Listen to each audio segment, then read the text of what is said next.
It's like it.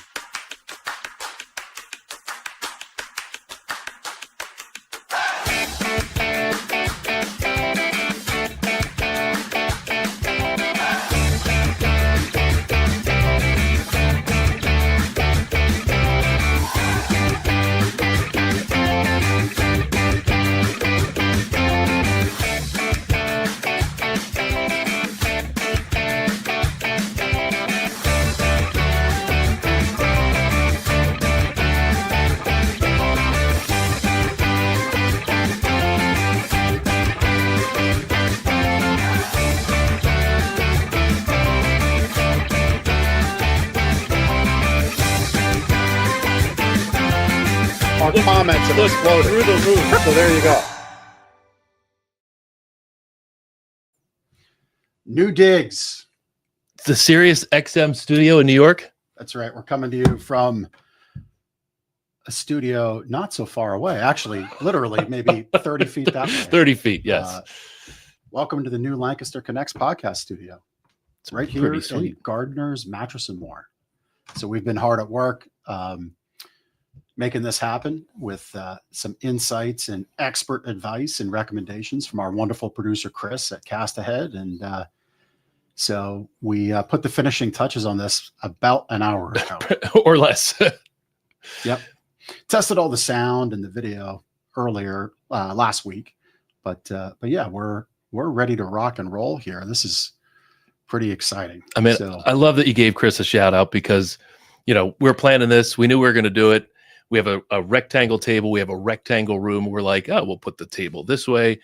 And we get on the camera with Chris last week, and he's like, no rectangles, man. No rectangles. 45 degree. Like that just blew our mind. And there's so much more room in here for activities.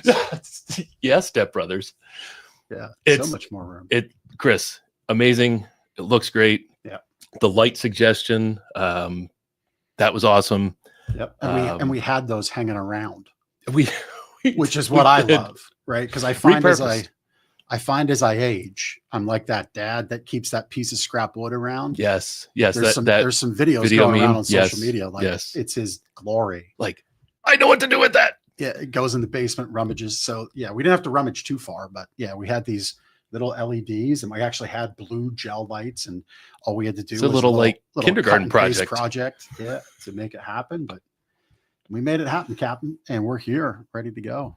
Love Lancaster it. Connects, yeah. So, a little bit about this show, and you're gonna get more of us next week as we talk about our 35th anniversary event and really dig into why we do this show. But you know, we unveiled last week our mini docudrama, Not Just Another Mattress Store, and within that video is a part of the video talking about connecting with the community. One is going to be through the charity that we do. So you're going to sleep on a mattress that we get to you through charity.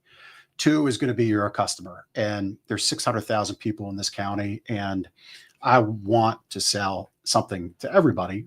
That's a high mountain to climb. That's our mission.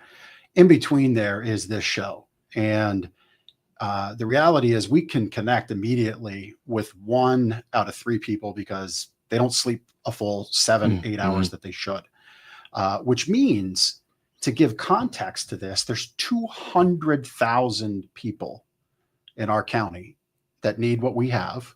Not sleeping well, that we can serve. And there's an awful lot of people in this county who need to hear from great guests like we have on today, and so many others. And then there's people who need our charity, and that's why we stepped up the studio. And I really wanted to kind of put it in that context. I mean, Clipper Magazine Stadium is what, about 10,000 people? 7, I think. Okay. Yeah. So a lot of people. You're going to make the math hard on me. 10, we'll say 10. That's filling Clipper Magazine Stadium. If we want to hit 200,000 people, 30 times to max capacity. And I wanted that example because I was sitting in church yesterday and I'm wearing this bracelet. You can see right there. So this comes from a charity in India, and they global-renewal.com, if you're so inclined. Global-renewal. Make sure you get the dash. Unfortunately, there's another global renewal where lots of donations have gone. They rescue young Indian girls and teenagers sold often by parents into human trafficking, organ trafficking, sex trafficking, slavery, begging. Often the parents sell the children into that life because they just need money. And this charity's rescued 4,000 people. And it dawns on me that that's half of Clipper Magazine Stadium. So I would imagine I would imagine what an average attendance is for Clipper Magazine Stadium. I think 4,000 or 5,000 is pretty much when I've been there. So that's like all the people you've ever seen in the stadium. That's what they've done. That's a lot of people. And it really drove home to kind of give that context to you, our listener and watcher. There's always context in everything we do. And it's heavy for the people who are on our show, what they're trying to do, what Jaime's trying to do, what Solomon is trying to do with global renewal. And, the reality is it matters. It all matters. And that's why we stepped this up to make it more inviting. And someday soon, we're going to open up the invites. And right here, our guests can sit with us in studio. And we're going to give you center stage so you get to show off all the great work that you do for Lancaster County. And we're so happy to support that. That's going to be a beautiful thing. Yeah. So that's kind of where I wanted to start the show. And I don't know why my phone is dinging. That's turned it off. That's a new feature of the studio. I apologize. Yeah. I'll give a shout out to my boy, Pete. He's up in the Finger Lakes. Pete, buddy from Millersville, fellow music major, watching in the Finger Lakes. They're very excited about Canandaigua. Yes. New York. That's that's like Janakovo. Look at you. Say that, right? Look at you. Canandaigua. Yeah. So thank you, Pete. Thanks for watching. Yeah. Appreciate the support. Well, before we get our guest on, we've started a new little part of the show, our mattress tip for you. And I overheard this from a customer this morning. It's become a question of what goes under your mattress. And gone are the days where box springs gave actual suspension, actual lift, and support to your mattress. That's actually quite long gone. As a matter of fact, in my career, entering this industry 25 years ago, box springs were gone. It was a steel grid, still referred to as a box spring, still commonly referred to as a box spring today. But the reality is what your mattress needs is proper support. Now that support can come from a metal riser, quality durable metal riser, a metal platform bed, a wood platform bed, a captain's bed, a adjustable bed base where the head and the foot elevate. The reality is your mattress today just needs a proper full support. If you're going to have slats, no more than 2.5 to 3 inches maximum between those slats. You're going to want that sturdy surface to properly support the mattress, because all your support suspension technologies in the mattress, and all of that is where you're going to get your best rest, your best comfort. You're going to feel less tossing and turning. So as long as that support is rigid and stable, your new mattress is going to perform exactly the way you want. So that's my mattress tip for you this week. So keeping the old box spring is not something that a customer should do. No, because there's no magic weight barrier. Right. There's no surface Star Wars layer between you, your mattress, and the floor. You don't interact. Pulled out the with Star Wars. It's a completely reasonable question for a customer to ask. Hey, I've had this thing. It appears in good condition. I spent good money on it back in the day. Because back in the day, it was like 60-40. Right. And if you invested $1,000 in your mattress set, it was $400. Right. The reality is it's taken all that wear and tear. You just don't interact with it. You don't make your sheets with it. You don't touch it when you rotate it. It's there. It's present in your life, but you don't really know anything about it. It has taken all that weight. It has taken all that movement, and it's time to support it. And the good news is that 60-40 equation is really gone. I mean, even an adjustable bed base today, you can invest $4,000, $5,000, $6,000 in a king natural latex mattress set as an example, and your frame and foundation set is 1/10 of that. And so, just look to properly support your mattress with a good support. If you have any questions like that, you can reach out to us. Call or text us 717-299-6228. Awesome.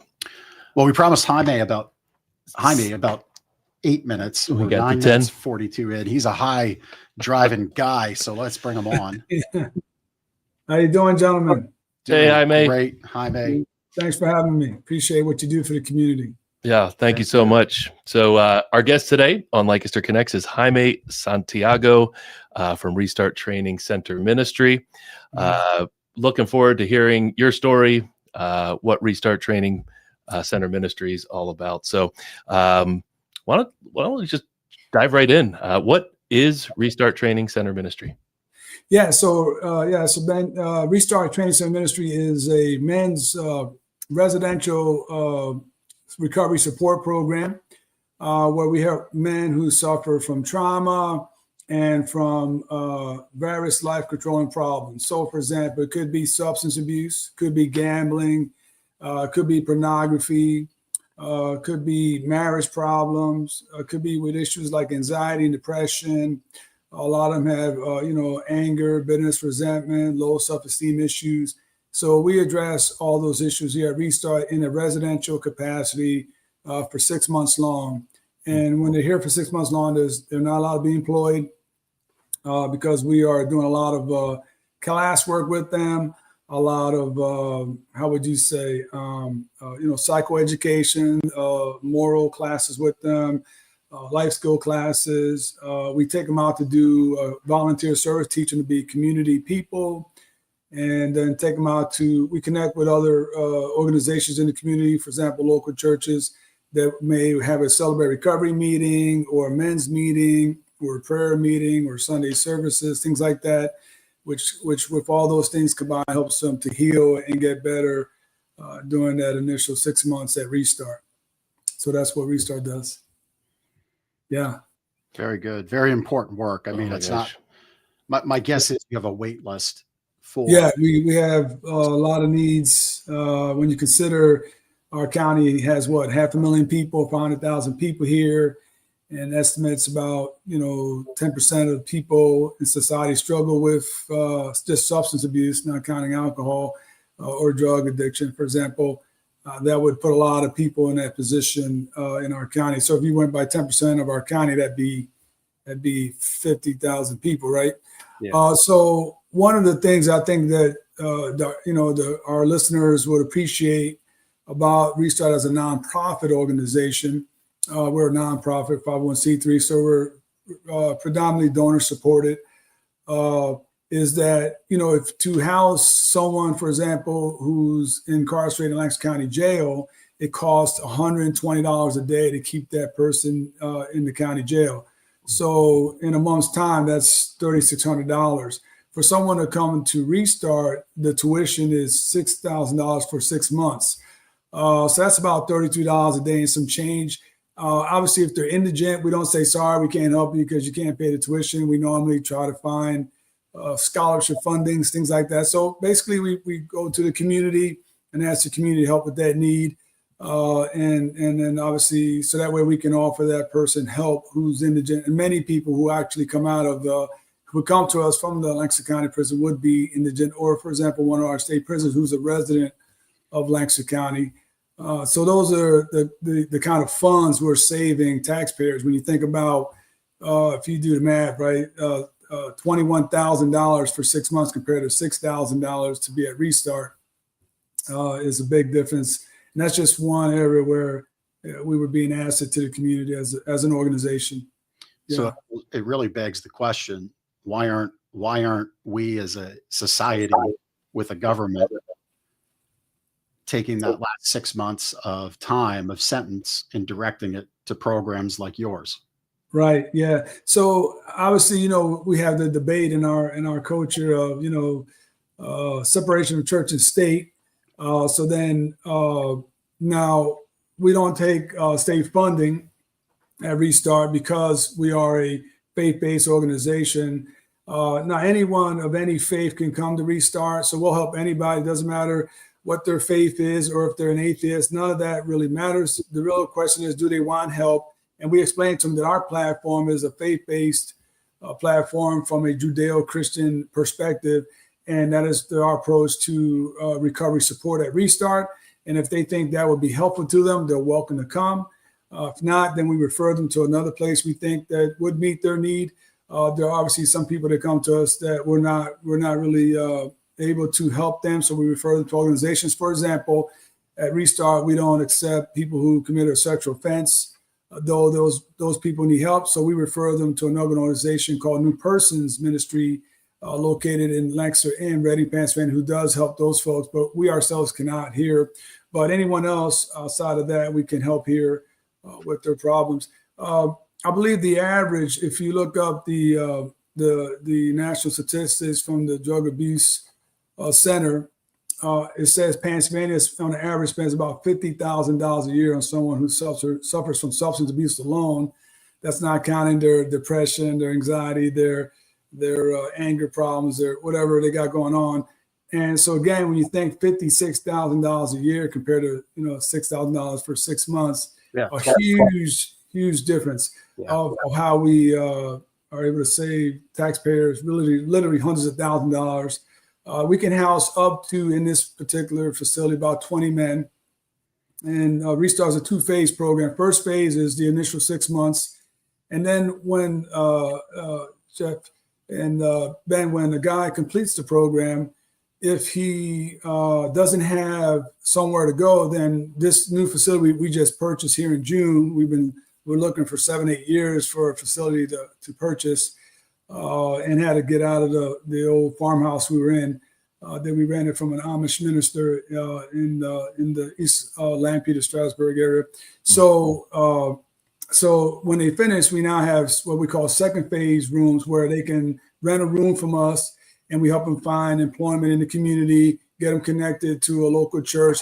We actually get them to continue doing what we taught them, which is to have a mentor in your life, have a counselor to help process your personal blocks, have someone help you manage your finances, and get into some kind of support groups, whether it's a 12-step Celebrate Recovery type of group, or a men's group, or men's Bible study, or something to that effect, so that way they can continue to heal and get better. Because if not, then what we would say relapse or addiction, they're going to relapse, and theology would say they're going to backslide. So yeah. So there's two things I want to point out. One, Chris, if you could just leave on the screen what you got there, the schedule of each day. I want to get to that, but Jaime, you're connected to this work in a very personal way. Could you? Yes, I am. Can you share your story there? Yeah. So I grew up in how I got involved with working in nonprofit recovery support program was I myself suffered from 12 years of addiction, believe it or not, under the age of 20. So starting at 8 years old, I was born in a home with I'm a Puerto Rican descent, first generation born in the state of New Jersey. Elizabeth, New Jersey, where I was born, and grew up in Long Branch, New Jersey, just about an hour south of Brooklyn, New York. Before I moved when I first got here, Lancaster, Pennsylvania. But I quickly learned we got to say like the Dutch people, Lancaster, Pennsylvania. And so moved here in January '87 and been here ever since. And so growing in my home, my father was a chronic alcoholic. He was a Korean War veteran. But he was a chronic alcoholic. So that means ever since I can remember, he always drank. And he was normally a very dangerous, angry person when he was under the influence of alcohol. And when he was sober, he was unapproachable. If you tried to approach him, he would threaten you with a spanking, or to beat you. So you didn't get no nurturing from him when he was sober. And when he was drunk, he wanted to be nurturing or friendly, but he was just unpredictable because he was, completely under the influence of alcohol. And so you were scared of him then. And unfortunately, my mother, who was born in 1930 during Depression in Puerto Rico, her parents died very young, so she never went to school. So she was illiterate, so she couldn't read or write Spanish or English, and only spoke Spanish.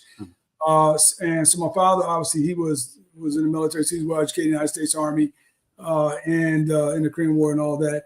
And so he would only speak to me Spanish when he was sober, and he didn't speak much to me when he was sober. And when he was drunk, always in English. So I didn't learn Spanish as good as I could, or obviously I couldn't learn how to read and write it because Dad didn't show me. Mom couldn't read to me because she could read, and she suffered from schizophrenia. So growing up in his home was very chaotic. So almost on a daily, you seen a lot of screaming and yelling, a lot of verbal fighting, a lot of physical fighting, a lot of throwing of things, breaking things, all of that. So my background is I have a master's degree in licensed professional counseling and a bachelor's degree in business and church administration or leadership.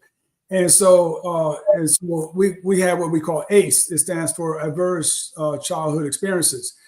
So in plain English, we would say that, I experience all forms of abuse a child can check off on the ACE questionnaire. So whatever the question is, hey, were you sexually abused, physically abused, verbally abused, emotionally abused, were you abandoned, neglected, etc., I would check those things off on that questionnaire because that's what I experienced growing up as a child. And so unfortunately that affected my life. And so that resulted in me, spending more time in the city on the streets because it was scary to be at home. But unfortunately, when you're 8 years old, 7 years old, whatever years old, spending your time on the streets in Long Branch, New Jersey, where I grew up, the older children who will teach me, to use drugs, to drink hard liquor with them. Besides what I learned from my dad, drinking hard liquor and beer.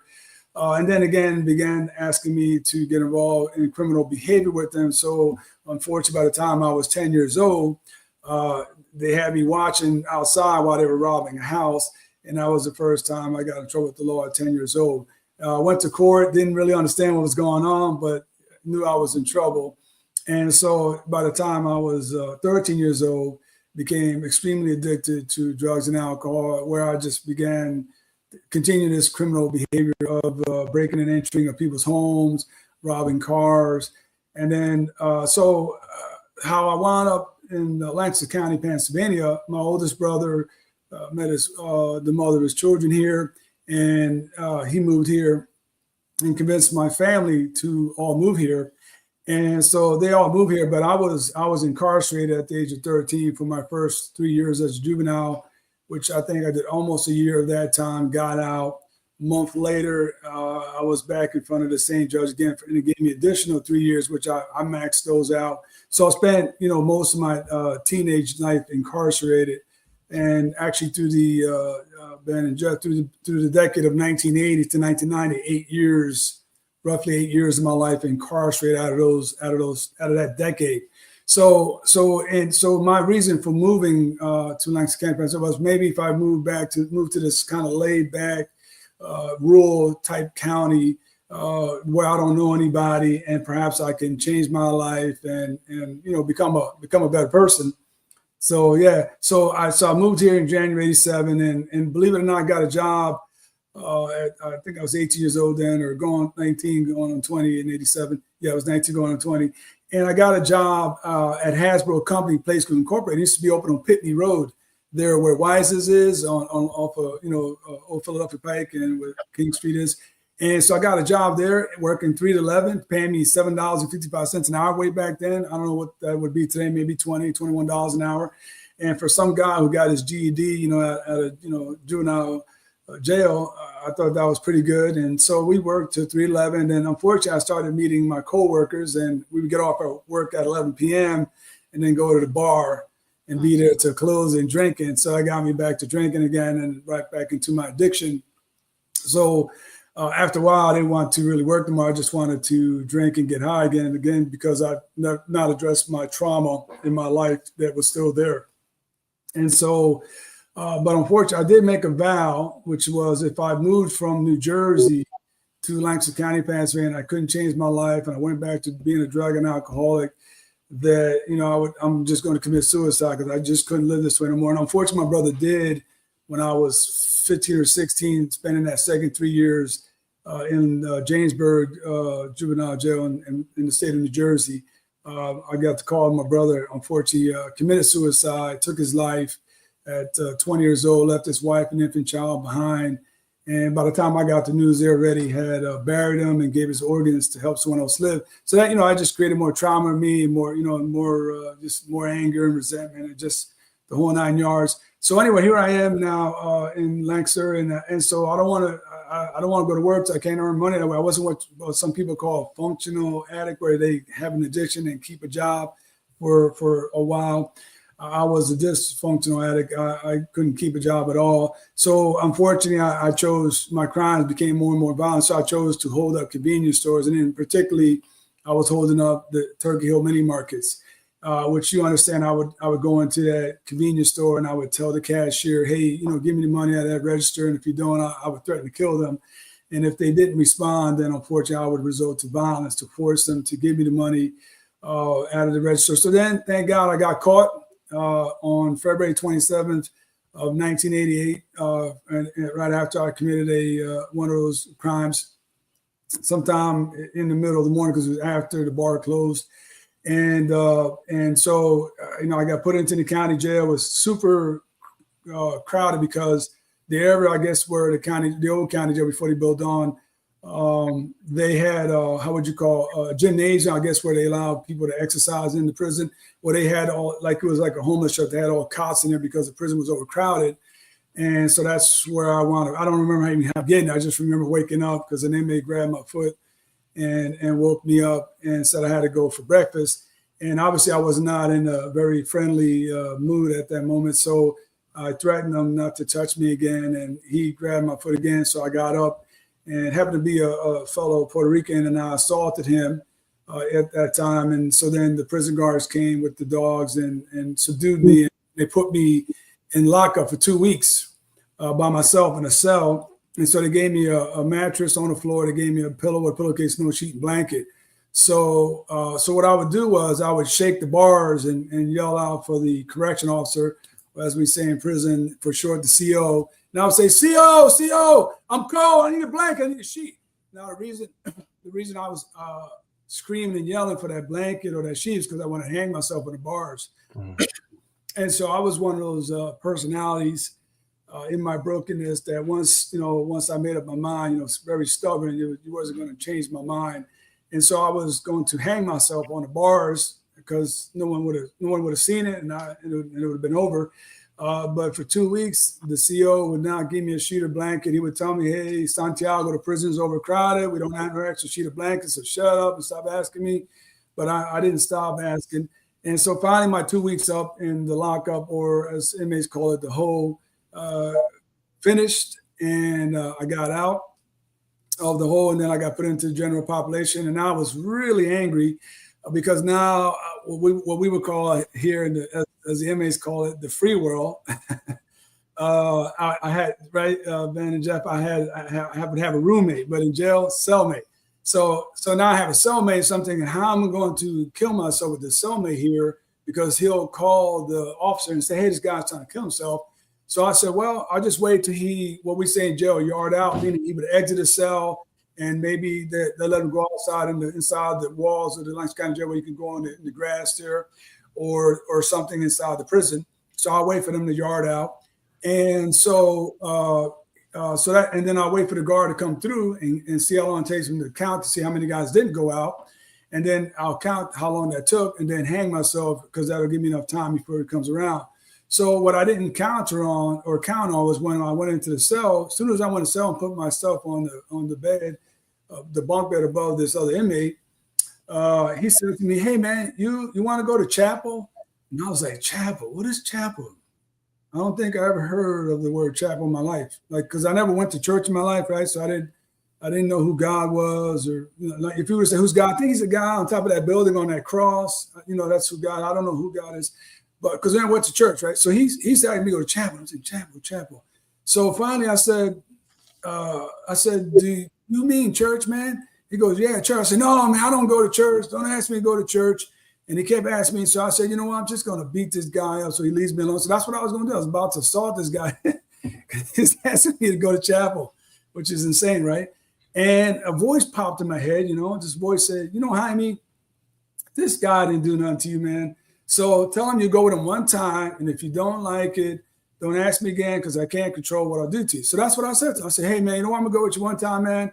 And if I don't like it, don't ask me again because I can't control what I'll do to you. So he was like, hey, man, you don't have to go at all. It's okay, man. And I said, no, man, no, it's okay. You asked me. I'm going to go one time. But I'm telling you, if I don't like it, don't ask me again because I can't control what I do to you. Because, I grew up, unfortunately, with the violence at home, very violent, because that's what I learned, right? I learned to be violent because that's what I was taught, right? Though being violent, obviously, is extremely unhealthy. And so I go to this chapel and squeeze in this little tiny room, not much bigger than my office here, about 30 or 40 of us squeeze in this office, in this room. And the chaplain is sharing, the gospel of Jesus Christ to us guys in this chapel. And this is the first time I'm hearing it in my life. And so he starts, God created this man named Adam, this woman named Eve, and put him in this garden and, told him don't eat from this particular tree, known as the knowledge of good and evil and all that. So long story short, he shares from that all the way to the virgin birth of Jesus Christ that we normally celebrate in Christmas. And that he was, Mary was, the Holy Spirit got her impregnated by God's son. And she gave birth to him and he lived his life and then he died across my sins. So he kept saying that if I asked this God to forgive me of my sins, he would forgive me and I could have a relationship and he loves me. And so I grew up, Ben and Jeff, growing up, like if I disappear, no one would miss me, right? If Jaime disappeared, no one would miss him. No one loves me. No one cares about me, that kind of thing. And that's how I grew up, just feeling like, my life didn't matter. No one cares. Who cares if I disappear, if I die? No one would, because I just never got no nurturing growing up home. Just did not get no love. Now I got to a degree my physical needs met, but no love, and obviously a lot of hurt, pain, and abuse. So here I am hearing this for the first time. And I was like, in my mind, I thought about all the terrible things I've done in my life, all my behaviors, all the lying, the drug addiction, the alcoholism, the violence, the criminal behavior, all the innocent people I heard with my hurt and pain that had nothing to do with it, that I violated somehow through my addiction and criminal behavior. And I said, and my mind was like, there's no way this God will forgive me. There's just no way. So as I was thinking that, the chaplain says, he'll forgive you. He'll forgive you anything you did. I'm thinking, what? Is this guy reading my mind? What's going on? I didn't know what was going on. I was like, what's going on here?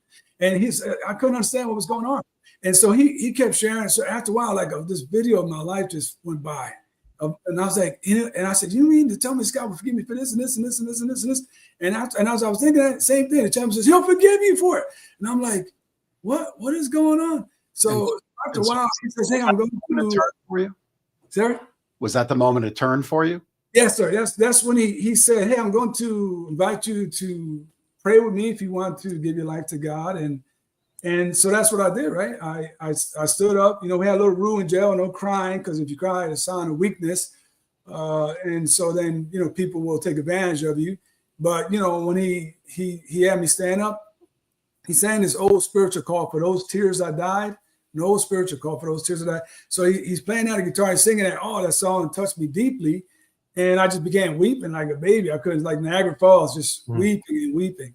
And so then I just prayed the prayer he told me to pray and believed him. And I remember that day, it felt like someone just. It's the weight lifted right off. Wow. Yeah. Powerful.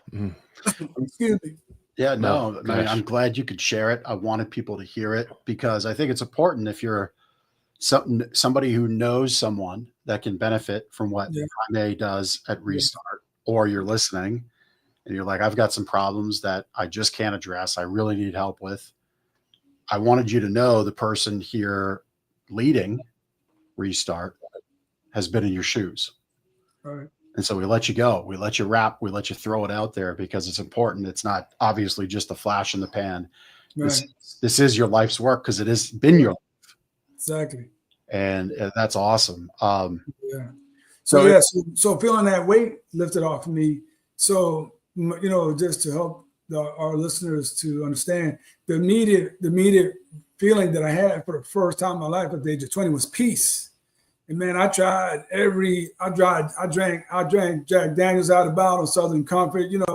I won't name them all, but I was a hard liquor drinker, beers, tried every drug I can, never experienced peace in my life. And here for the first time at the age of 20 in Lancaster County Prison, I heard the gospel of Jesus Christ and just believed what this chaplain said and gave my life to God. And bam, instantly I had peace.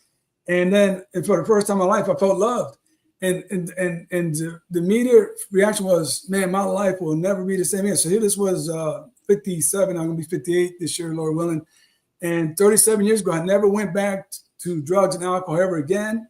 went on to do my 2.5-year sentence, what I deserved for what I did, and got out. I put myself in Teen Challenge program voluntarily. After getting out, had the option of going to 2 different higher academic places that people from the community, Christian people want to pay for me, business people want to pay for me to go, and then to Christian business people like yourself saying, "Hi, why don't you come live with us? We'll give you a job in our company." I turned them all down, went to Teen Challenge. And the reason why I did, because I knew that I needed more work on the inside. That, that the 2.5 years I did in jail and, learning to walk with God and going to Bible studies and all that kind of stuff was helpful to me. But I just knew that I needed help to change and to continue to heal and get better. So I went to Teen Challenge, and it was well worth it. So never went back to jail ever since I got out in 1990. And never, the last time I would have ever touched drugs and alcohol would have been the February 27th of 1988, and never relapsed once, thank God. And so that's the reason why. Long answer to your question of why I do what I do here at Restart Training Center Ministry. Yeah. Well, it's more. You do a whole lot more than just helping those who are broken. You help those who are broken heal from that hurt and really give a foundation. So in addition to the counseling, you offer vocational training, life skills classes, legal supports. Which of those support systems do you find has the greatest impact, and why? So they're all important, right? As we all know. But the biggest one I find is, what we would call professionally emotional intelligence. So emotional intelligence, has to do with self-awareness and self-regulation or self-control, and then social awareness and social regulation. So most of us guys, for example, if you say to me, "Jaime, are you a roofer? Can you fix our roof?" I'll say to you, "I have no experience in roofing, wouldn't know how to do roofing, but if you want me to fix your roof, I'll try. I don't know what kind of roof you have afterwards, but I will try," right? So who would hire me to fix a roof? Nobody. Well, then, so you couldn't expect me to be someone to fix your roof when I have no background or training that. Well, then how can you expect a man or a woman, a teenager, who didn't get the skills they needed growing up in home to be a healthy person or to function in a healthy way, if they didn't get that downloaded onto them growing up in that child in their home? So that was, my situation. And so I needed to learn, how to manage my emotions, especially under pressure. And so what's the number one reason? Normally, companies like the Fortune 100 companies, the Fortune 500 companies, every year vote the number one reason why they terminate an employee. Well, it's always their attitude, right? It's never their ability, right? They're not competent. It's their attitude. So attitude has to do with emotional intelligence. So we try to teach the men that if you don't have self-awareness of what's affecting you in making bad decisions, for example, the way you treat your wife, the way you treat your girlfriend, the way you treat your kids, or the way you respond to your supervisor, your employer, or your coworkers, or your subordinates, then you're going to keep experiencing rejection, which obviously us guys suffer from rejection already. So we feel like no one cares. And then because we're self-sabotaging those relationships that we'll hear about later on in a video from one of the guys who graduated from Restart, where he needed to learn that for his marriage. Then how do I know that something's wrong if I'm not aware of it? So we teach them self-awareness, which is a life skill. Okay, do I have a problem with anger? Do I have a problem with being honest? Do I have a problem with low self-esteem, inferiority, no trusting or mistrusting, put my trust in the wrong people, etc. And then help them to know how to manage that.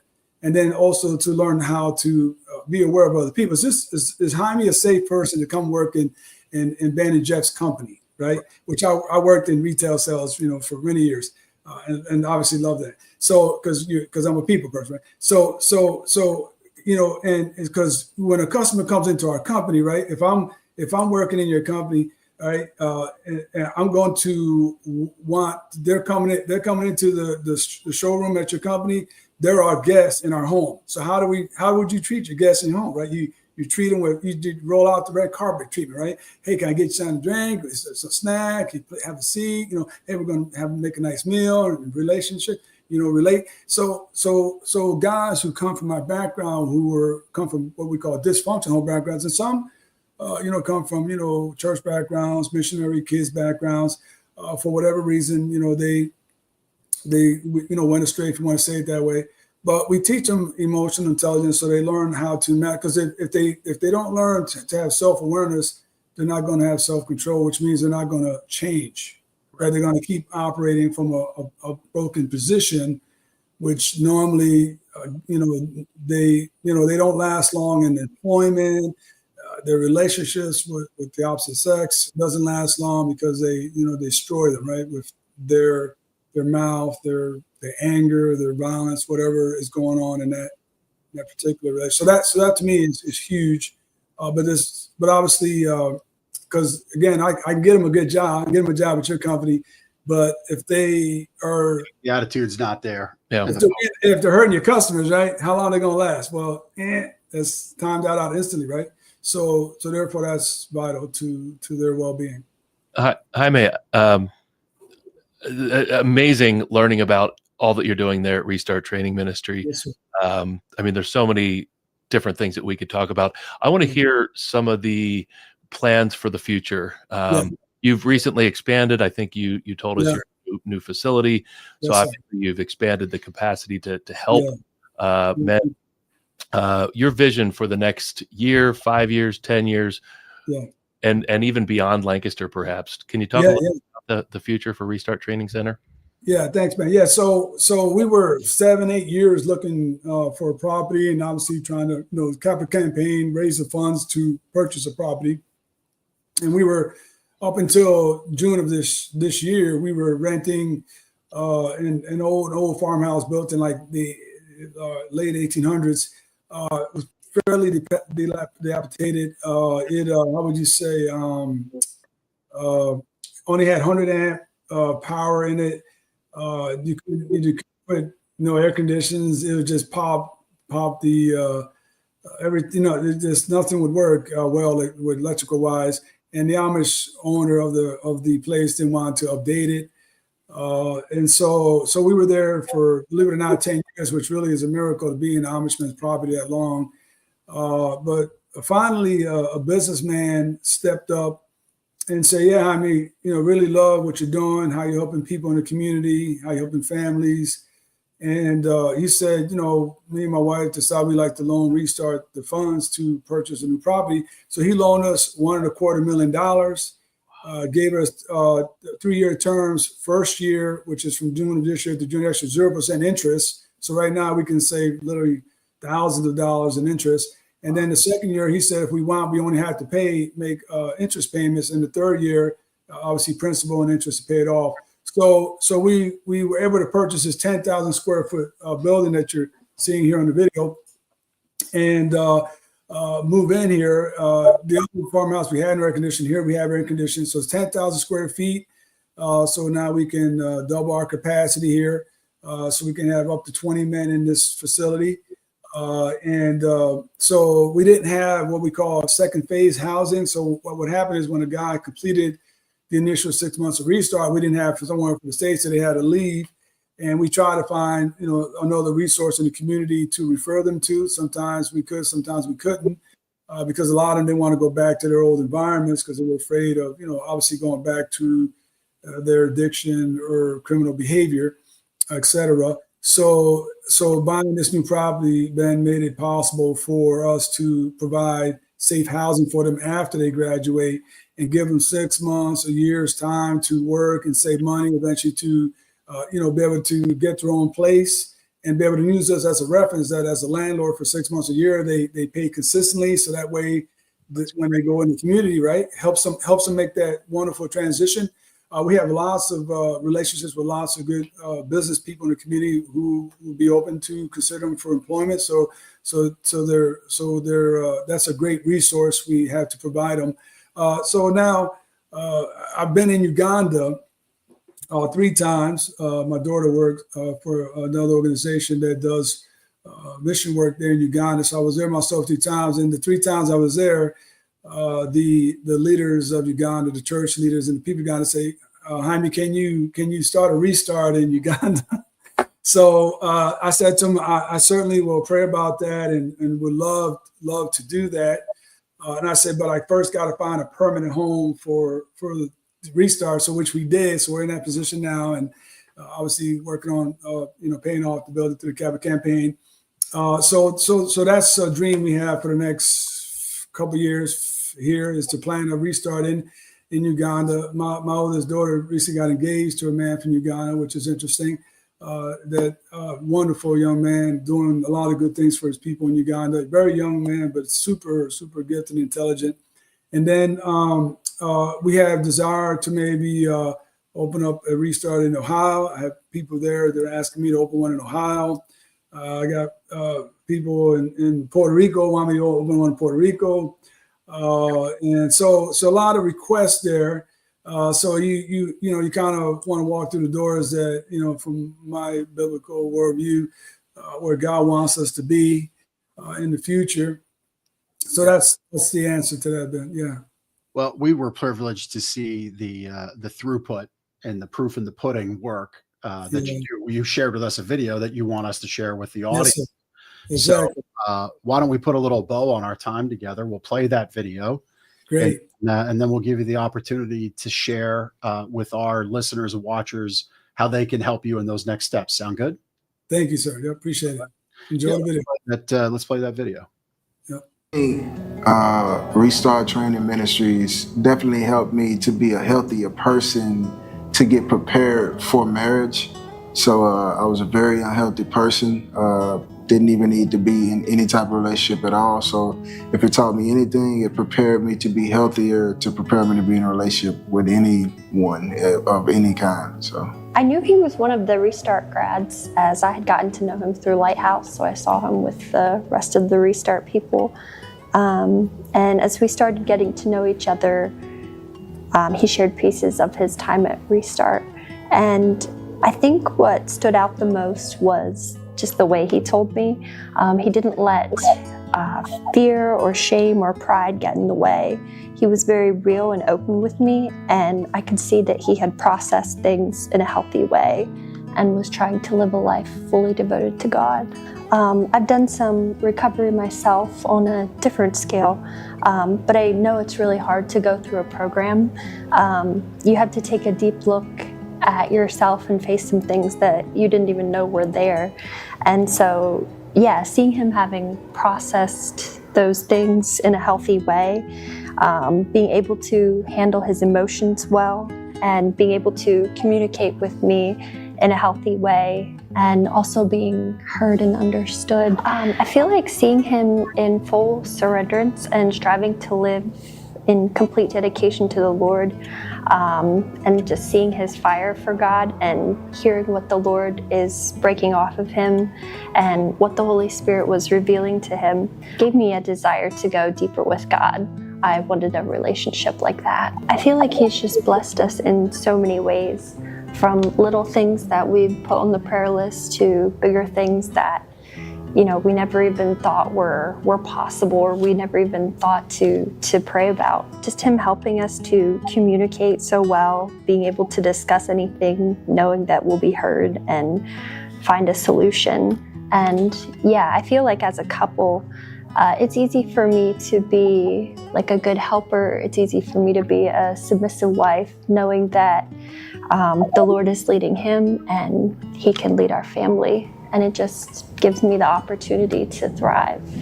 God has tremendously blessed my marriage, more than I honestly got time to explain, from financially to mentally to coming home to a peaceful home.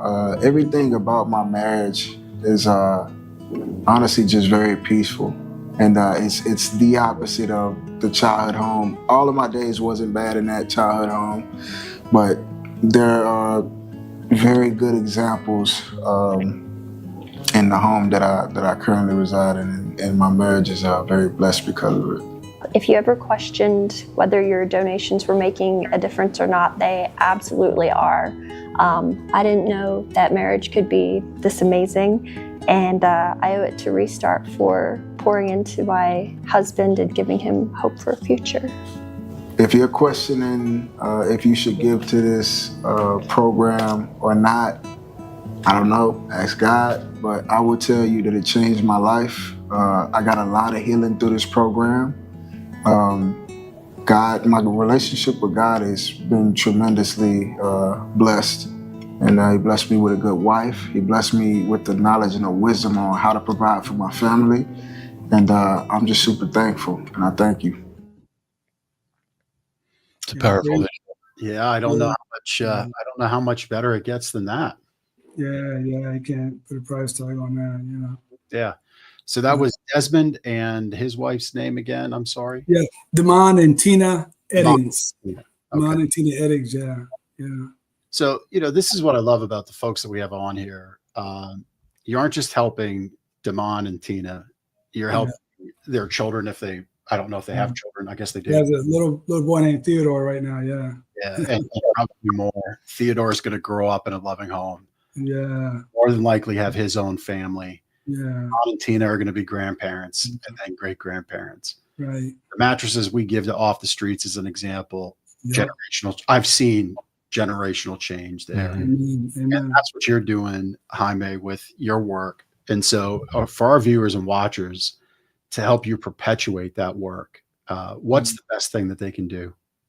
Yeah, so one of the best ways they can learn about our different ways to partner with Restart is go onto our website. And on our website, we have our events page. So we do, so we're a nonprofit, so we have to do, a lot of legwork to raise funds. So, for example, we just had our fall banquet. So our next event is we have Giving Tuesday. We're registered with Faithful Give this year. So we're doing Faithful Give for the first time this year. Our goal is to raise $72,000 for scholarships for gentlemen who are indigent, who want to come to Restart. That will help pay for 12 guys. We're also doing Giving Tuesday, which we need some new bunk beds. Maybe I can talk to people who sell beds, about bunk beds. We might have some help there. Yep. There you go. And so we normally use metal ones. And the reason we do is because that helps with for the issue of bed bugs, right? So sometimes when you bring someone indigent, they may have bed bugs in their clothing. So that helps avoid that. So they can partner with us through Giving Tuesday. They can partner with us with Faithful Give. We have our Sweetheart Banquet coming up in the new year. I believe it's in January. We have our Sportsman Banquet, which is already, believe it or not, about 75% sold out. It's not till March of next year. So it's always sells out. It's a 2-day event and about 75% sold out. So wonderful event, our main fundraiser of the year. And then we also have our capital campaign. So yeah, any way people want to partner, there are several ways there. There's the events.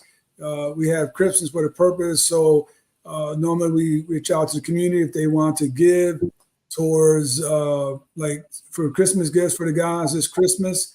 We give them some suggestions there about how they can help with that.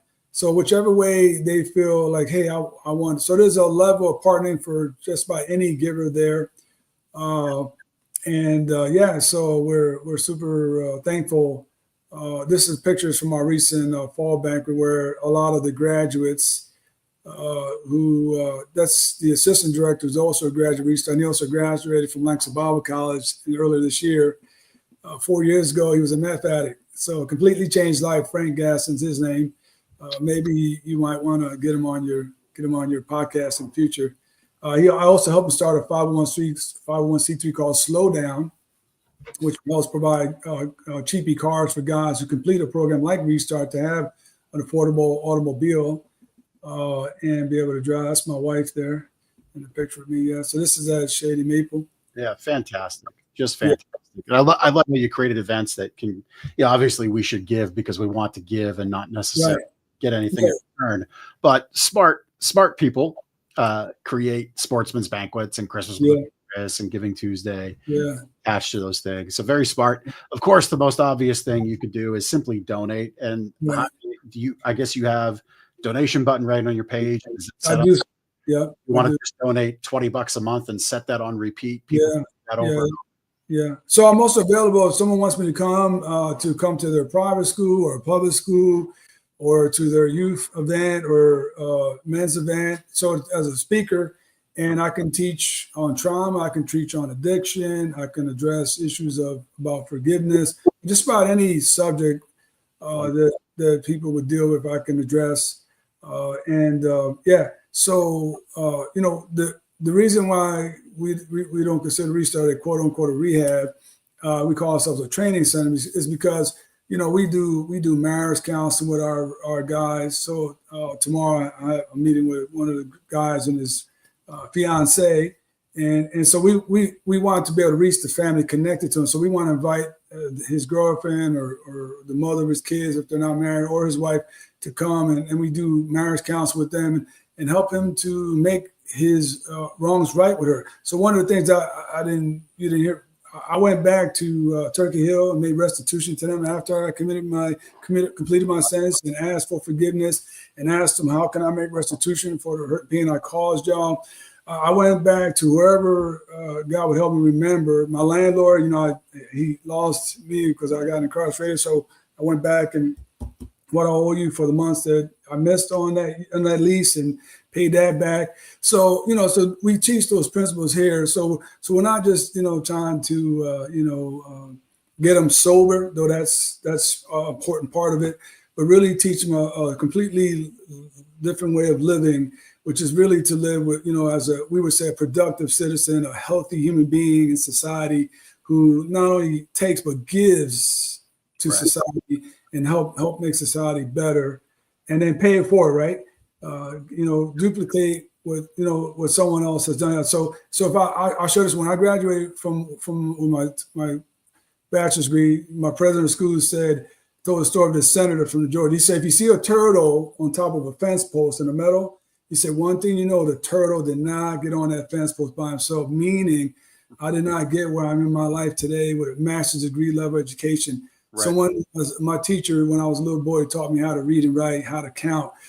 The gentleman who became my spiritual father, conservative Mennonite man named Henry Horst, came to visit me in Lancaster County Prison in 1988 and still in my life today serves on the board of Restart. Wow. So like my dad to me, right? Him and his wife. And I lived with them for 3 years when I got out of Teen Challenge, and I watched how they communicate as husband and wife for 3 years. I watched how they addressed their children. They would actually sit down at the table to eat, something I never experienced as a child growing up, to sit down and have a meal with your family. So those are the things that helped me to be the man I am today, to get where I am today. And those are the principles that I try to pass on. So Michael Bland, the house manager, graduate Restart. Frank is a graduate Restart. Mike's working on his degree right now at Lancaster Bible College. This is my wife and two of my daughters. My youngest one lives in Greenwood, South Carolina, and the oldest one is here. She's the one that's engaged with the guy from Uganda. So she'll be moving to Uganda. This is Bob. He's a volunteer for almost 8 years as a teacher, 89 years old, had hip operation, back operation, and 2 other operations in the last year and a half, and still won't stop teaching. Well, it's obvious as we approach the top of the hour. You're doing wonderful work there at Restart. Yeah. Thank you for all your passion, all that you do for our listeners, for our watchers. I don't know how you're unable to connect to this mission of Restart Training Center and Ministry. Please check out all their links here on the show. And if you can find a way in your heart to give, please do so. We'd love to see that happen as a result of you being introduced to Jaime here with him and our time together. Jaime, you're awesome, man. Love you. Tax deductible too, gifts. Yeah, so you'll get a tax deductible receipt. Hey, thank you again, gentlemen, for the opportunity, and thank you again for what you do for the community. Appreciate y'all so much. Thanks for all you do. Have a great afternoon, Jaime. Have a blessed rest of the day. Yep. You too. Yeah, wonderful work. Wonderful work they're all doing there. The word holistic is what came to my mind when I saw the schedule. We didn't get back to it, but it was on the screen. You could go back and pause at about 30 minutes in, and you can see the whole schedule. You can look at their website too. I'm sure it's on the website. Yeah. It is on the website. That's where it came from. But it's all there. It's all there in the day for the men participating. They're not just lounging around. It's not very holistic, very restorative. If you didn't catch that, rewatch again. Great place to direct your money. Yeah. and you're doing good for our society and our community. Quite frankly, you are. Yeah. So, Unbelievable story Yeah. he shared. you want to share your testimonial? Yeah. So testimonial time, again, Lancaster Connects is produced by Gardner's Mattress and More. So we had a testimonial or online review come in from Joan on Google over the weekend. So glad we decided to stop by Gardner's Mattress and More. Could not have asked for a better salesperson than Drew. I think this is 2 weeks in a row for Drew testimonials. No problem there. He was so informative and helpful. We absolutely did not feel pressured. There's that no pressure that Google likes to That's right. highlight there for us. No pressure to buy a mattress right then and there at that moment. He probably spent over an hour and a half with us, so obviously we did not feel rushed. We made our decision and gave him the sale. I'm comfortable with our decision and the fact that we are not happy with their new mattress. They will make it right. So that's she's referencing our Wake Up Happy Comfort Guarantee, where we do the best we can to make recommendations and, of course, encourage you to spend the right amount of time to make the right decision. Yep. But hey, if you get it wrong, that's what the Wake Up Happy Comfort Guarantee is there for. Kind of a little safety net to help you wake up happy every morning. Yep. If it's not happening with the first one. So, you're not kept up because you made a bad decision. That's right. That's the last thing we want. Yeah. And my sleep tip is all about the water intake, which I've drank about 3 of these today. And so what I'm going to share with you, I'm going to exercise in actual practicality as we wrap the show. So, athletics, right? If you've had a kid in sports, drink water, especially in the summer, as we're into fall sports now, not so much of a thing, but you still need to hydrate. You need to hydrate so your body can do what it needs to do at night, right? The brain can flush toxins, your organs can do the same. But there's a balance. You don't want to be hydrating through 10, 11 o'clock at night. So plan that hydration a little earlier in the day, so you don't have to rush off to the bathroom like I'm going to do after our show. And you don't have to wake up in the middle of the night to rush to the bathroom, right? Because your body will tell you, will wake you up. So you want to find that balance, right? And so, maybe 7, 8 o'clock, hydrate, and then cut it off. Don't eat foods that soak that up, like heavy foods, light foods, sugar-free foods.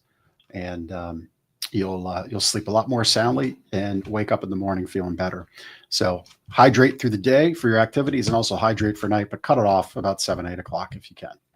It's a good tip. Yeah, good tip. And we got more in our Sleep Better book that we'll send you in the mail. Go to gardnersmattressandmore.com/sleep-better. You'll have us next week for our show. 35th anniversary event is going on now. Go to gardnersmattressandmore.com/sales. We'll talk with you more about that next week. And then we got some exciting guests the rest of October, all the way through November. And we'll be right back here with you Mondays at 2 o'clock on Lancaster Connects. Take care.